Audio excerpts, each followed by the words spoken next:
especialista em cordel brasileiro. Se nos quiser dizer algumas palavras sobre o cordel, ficaríamos muito contentes. Dizer algumas palavras. Boa tarde a todos. Tá. Embora devêssemos falar era da cantoria. Porque o que o Zé Caldas e os amigos fizeram é uma narração musical de um romance da tradição do cordel brasileiro, frequentemente inspirado na tradição portuguesa. No Brasil muita gente não sabe, em Portugal também muita gente não sabe que existe cordel, por um lado. Eu digo, no Brasil muita gente não sabe porque o cordel no Brasil está circunscrito, ou tinha estado até há pouco, ao Nordeste, particularmente aos estados de Pernambuco, da Paraíba, de Rio Grande do Norte e Ceará. Um pouco às vezes em Alagoas e Bahia. Mas fora desse lugar, durante décadas, não se ouvia, não se lia, não se conhecia cordel. Hoje passou para o Rio, para São Paulo, um pouco para Minas, graças aos nordestinos que emigram, aos chamados no Brasil cabras da peste. Quer dizer, que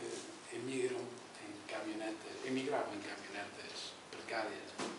E está a popularizar-se agora em todo o Brasil e está, sobretudo, a imitar-se. Mas tem uma história que também é ignorada, então em Portugal é totalmente ignorada.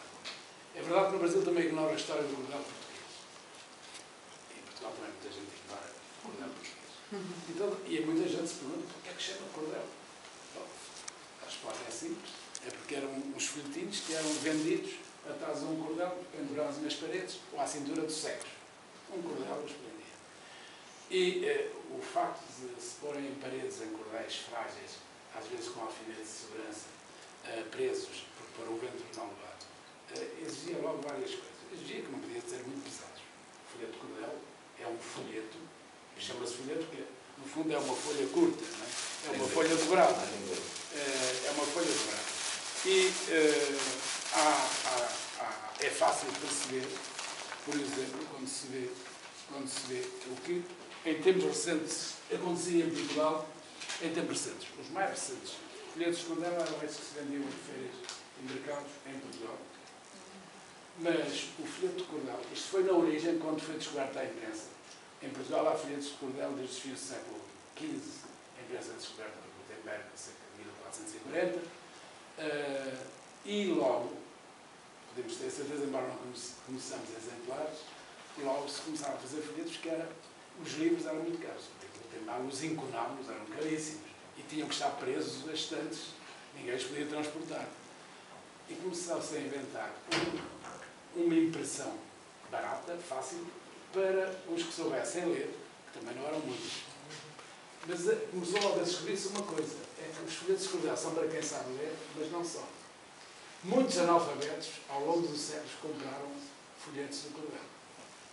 Atraídos, às vezes, pela gravura, ou pela xilogravura, que era sempre uma imagem chamativa.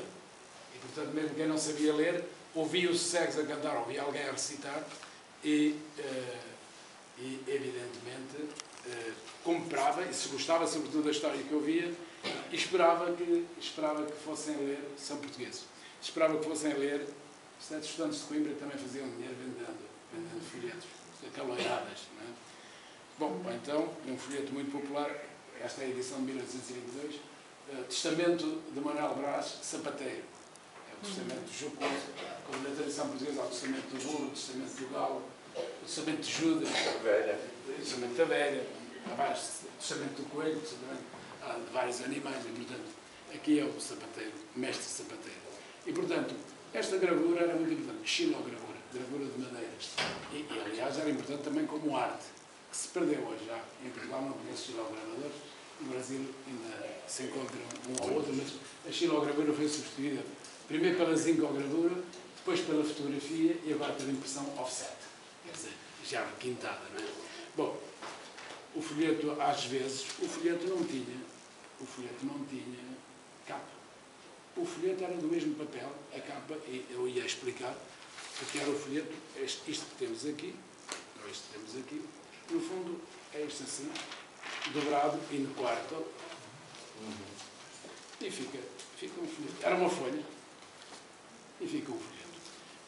E era barato, porque não tinha carne, não tinha cozedura, não exigia mais nada que a dobragem. Os folhetos, normalmente, muitos folhetos portugueses, a gente pode desdobrá-los ainda hoje. Não, este aqui não é, porque este é uma folha volante. Mas isto assim, se estivesse assim, é o folheto. Isto é o folheto. Só que eu vou abrindo, e fica a folha inteira. Testamento de Judas. Testamento de Judas, isto é do Porto, de 52. Os anos 50 e 60 foram os últimos deste tipo de publicações. Isto é do Porto. Portanto, é muito engraçado, e é inverso, porque o folheto de cordel português era inverso, era em prosa de vários tipos, prosa didática, prosa narrativa, e era em teatro. O século XVIII produziu centenas de folhetos de cordel de teatro, muitas por estudar, outras de autores famosos, a começar num brasileiro que veio para Portugal, para a desgraça dele, que foi morto pela Inquisição, chamado o judeu António José da Silva, que no Teatro do Bairro Alto fazia representar vários cordéis, as Guerras da Alegria e Mãe Jorona, que eram editadas em cordéis. Bom, já disse que o cordel evoluiu, depois ganhou uma capinha fina. Isto aqui era de António Silva Santos, que era um impressor do Porto, Bazar Feniano. Rumozinho da Silveira. É o mesmo que nós temos. Rumozinho da Silveira. Exatamente. Portanto, você tem fotocópia. É original com a cor. E, portanto, há exemplos de folhetos de teatro, portanto, em verso e em prosa também, portugueses. O Brasil herdou este modelo do folheto português e muita gente não sabe. E também há gente, como uma professora da Universidade de Campinas, de origem, aliás, portuguesa, que um dia descobriu que o folheto era alemão.